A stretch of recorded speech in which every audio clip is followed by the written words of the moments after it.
Hello and welcome to another problem solving session in the playlist ITG preparation, and this is the problem 2. This problem simply illustrates a problem related to relative velocity in free fall.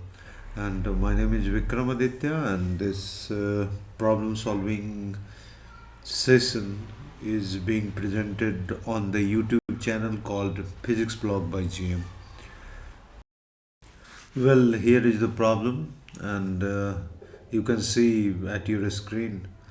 The problem statement is two bodies fall to the ground from a height h, capital H, with a time lag of tau. That means एक के बाद दूसरी body को जमीन पर गिरता है, free fall होता है उन दोनों का, और दोनों के बीच में टाइम लैग जो है वो टाउ का है.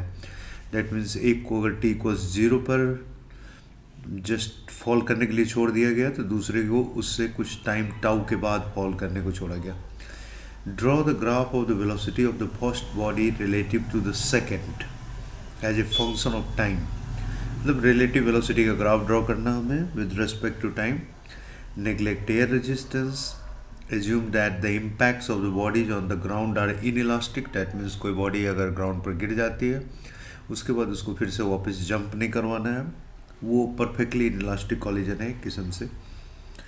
ग्राउंड पर गिरने के बाद बॉडी वहीं पर डंप हो जाती है. And one important statement is this कि take vertically downward direction as positive. So we are going to consider it in our problem solving. Let's see how can we solve this problem. Well, the graph of the dependence of the relative velocity, that is V relative,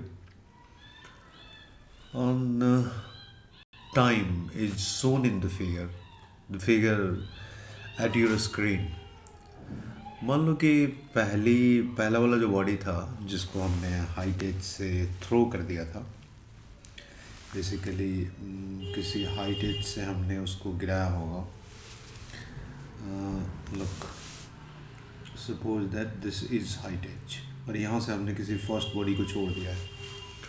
तो जाहिर सी बात है कि इसको ज़मीन पर गिरने में जो टोटल टाइम लगेगा उस टाइम की वैल्यू को अगर मैं t1 मान लूँ तो उस टाइम का वैल्यू होगा √2h/g, and it comes from the formula h equals half gt², the famous class 9 formula.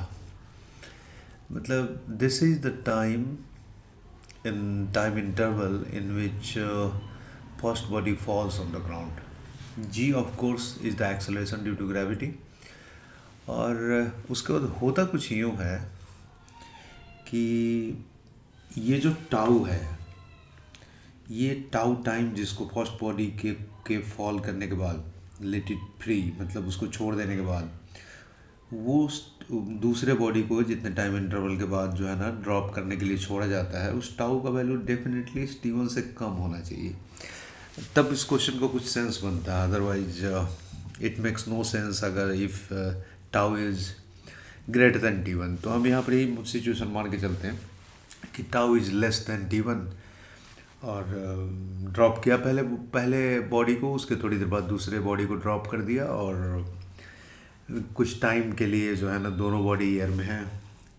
हालांकि पहले जब तक टाउ टाइम था तब तक पहली वाली बॉडी तो जाहिर सी बात है कि वो मूव कर रही है हमेशा शुरू से छोड़ देने के बाद, लेकिन दूसरी वाली बॉडी को तो थोड़ी देर बाद छोड़ा गया था, तो टाउ टाइम तक तो दूसरी बॉडी तो रेस्ट में थी. तो बेसिकली वेलोसिटी टाइम ग्राफ जो होगा फर्स्ट बॉडी का विथ रिस्पेक्ट टू सेकेंड, वो तो टाउ टाइम तक सिंपली दूसरी बॉडी का ही ग्राफ है. और हमें Y axis vertically upward direction को पॉजिटिव लेना है, पॉजिटिव नहीं, वर्टिकली डाउनवर्ड डायरेक्शन को हम लोगों को पॉजिटिव लेना है. तो वर्टिकली डाउनवर्ड डायरेक्शन में जो भी वेक्टर्स आएंगे सारे को हम लोग पॉजिटिव ले लेंगे, तो वेलोसिटी को भी पॉजिटिव ले लिया. तो आपके सामने में ये वाला ग्राफ जो दिख रहा होगा वो टाउ टाइम तक रिलेटिव वेलोसिटी ही है, basically the velocity time graph of second body, जो कि definitely v equals u plus AT के हिसाब से डिफाइन होगा, जिसको u का वैल्यू 0 है यहाँ पर, तो सिंपली g इंटू टी लिखेंगे. तो ये लीनियर ग्राफ होगा, स्ट्रेट लाइन, और हमें वर्टिकली अपवर्ड डायरेक्शन को, वर्टिकली डाउनवर्ड डायरेक्शन को पॉजिटिव लेने के कारण हमने यहाँ प्लस जी लिखा है। वैसे आदत हर किसी की होती है कि जनरली वर्टिकली डाउनवर्ड डायरेक्शन को नेगेटिव लिया जाए और अपवर्ड डायरेक्शन को पॉजिटिव लिया जाए, लेकिन इस क्वेश्चन की रिक्वायरमेंट है कि वर्टिकली अपवर्ड डाउनवर्ड डायरेक्शन को पॉजिटिव लिया जाए। So this will be the equation like this, और इसका ग्राफ सिंपली जो होगा वो दिखाई पड़ रहा है आपकी स्क्रीन पर, वो इसी टाइप का होगा। अब टी टाउ टाइम पर जो है ना वेलोसिटी का वैल्यू इतना हो जाएगा gt सिंपली, ये भी हमें पता है। उसके बाद रिलेटिव एक्सेलरेशन, उसके बाद तो दूसरा पार्टिकल भी एयर में आ जाता है और पहला ऑलरेडी एयर में है, तो रिलेटिव एक्सेलरेशन 0 हो गया दोनों का। दैट मीन्स दोनों का एक्सेलरेशन सेम है, g इन वर्टिकली डाउनवर्ड डायरेक्शन में, तो एक के रिस्पेक्ट में दूसरे का एक्सेलरेशन सिंस 0 हो गया, तो इसलिए रिलेटिव वेलोसिटी जो होगी वो कांस्टेंट होगी, क्योंकि रिलेटिव एक्सेलरेशन 0 है तो रिलेटिव वेलोसिटी कांस्टेंट होगी। और टाउ टाइम पर जो रिलेटिव वेलोसिटी होगी, उसी रिलेटिव वेलोसिटी से जब तक दूसरा बॉडी t1 टाइम इंटरवल में ज़मीन पर गिर नहीं जाएगा तब तक उसका ग्राफ स्ट्रेट लाइन होगा, सिंपली इस किस्म का स्ट्रेट लाइन जो कि टाइम एक्सिस के पैरेलल होगा, क्योंकि भी रिलेटिव कांस्टेंट है। उसके बाद टाउ टाइम पर क्या होगा, टाउ टाइम पर नहीं, t1 टाइम पर क्या होगा। तो पहला बॉडी तो ज़मीन पर गिर चुका है t1 टाइम पर, और दूसरा बॉडी अभी भी एयर में है, और t1 टाइम के बाद दूसरे बॉडी की जो वेलोसिटी है वो वेलोसिटी तो सिंपली gt1 हो चुकी होगी। उस t1 मतलब gt1 माइनस टाउ हो चुकी होगी, क्योंकि वो टाउ टाइम बाद में भी तो गिरा है, तो दूसरे बॉडी की वेलोसिटी gt1 माइनस टाउ हो चुकी होगी, तो पहले वाली की वेलोसिटी 0 होगी। और ये वर्टिकली डाउनवर्ड डायरेक्शन को हमने पॉजिटिव लिया है, तो और हम लोगों को कैलकुलेट करना है दूसरे के रिस्पेक्ट में पहले की वेलोसिटी, तो हम इस एक्सप्रेशन को नहीं यूज़ करके दूसरे के रिस्पेक्ट में जो पहले की वेलोसिटी होगी वो जो होगी वो सिंपली होगी, पहले की वेलोसिटी तो यही होगी 0, पहला वाला का वेलोसिटी 0 हो चुका है, दूसरे वाले की वेलोसिटी अभी हो चुकी है नीचे की ओर, यानी कि प्लस नीचे की ओर लेना है, तो ये gt1 माइनस टाउ हो चुकी होगी। तो हम मतलब वहाँ से शुरू करेंगे रिलेटिव वेलोसिटी, अब क्योंकि अभी फ़िलहाल t1 टाइम पर जो रिलेटिव वेलोसिटी का वैल्यू है वो यही है, और ये दिख रहा है आपके स्क्रीन पर, तो यहाँ से शुरू किया है। उसके बाद पहला बॉडी रेस्ट में है, दूसरे बॉडी की वेलोसिटी अब नीचे की ओर गिरेगा। अब जो टोटल वो कितने टाइम तक गिरेगा, तो अभी उसके पास टाउ टाइम तो और बचा है, तो इस लिहाज से यहाँ तक का टाइम अगर टाउ है तो ये टोटल टाइम शुरू से लेकर के 0 से t1 प्लस टाउ टाइम तक अब दूसरा बॉडी जो है ना वो गिरेगा ज़मीन पर।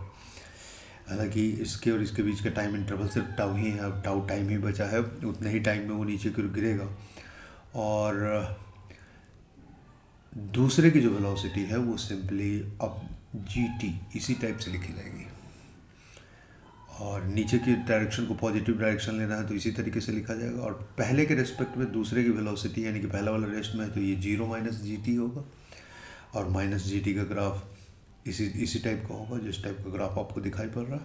और जब दोनों के दोनों ज़मीन पर गिर जाएंगे उस समय दूसरे वाले की वेलोसिटी भी फाइनल वेलोसिटी जो होगी ज़मीन पर गिरते वक्त इतनी ही होगी, माइनस gt1, क्योंकि वो उसको भी टोटल टाइम t1 ही लगेगा, जहाँ से गिरा है वहाँ से t1 ही टाइम लगेगा, क्योंकि दोनों सेम ही हाइट से गिरे हैं h हाइट से, तो दोनों को सेम ही टाइम लगेगा, सेम एक्सेलरेशन है g, तो उसकी वेलोसिटी माइनस gt1 हो जाएगी। ये इक्वेशन था माइनस gt, तो ये टोटल ये वेलोसिटी है उसके एंड में, तो इस किस्म से ये जो है रिलेटिव वेलोसिटी का ग्राफ हो गया। तो इस ग्राफ को और भी देख करके आप समझने की कोशिश करेंगे, वैसे ज़्यादा डिफ़िकल्ट नहीं होता, लेकिन इस किस्म के सिचुएशन लोग आपसे एक्सपेक्ट करते हैं कि आप प्रेडिक्ट करेंगे। Of course you can do it. So thank you very much for watching this video. I am going to take another problem right now. You can watch that video also. Thank you.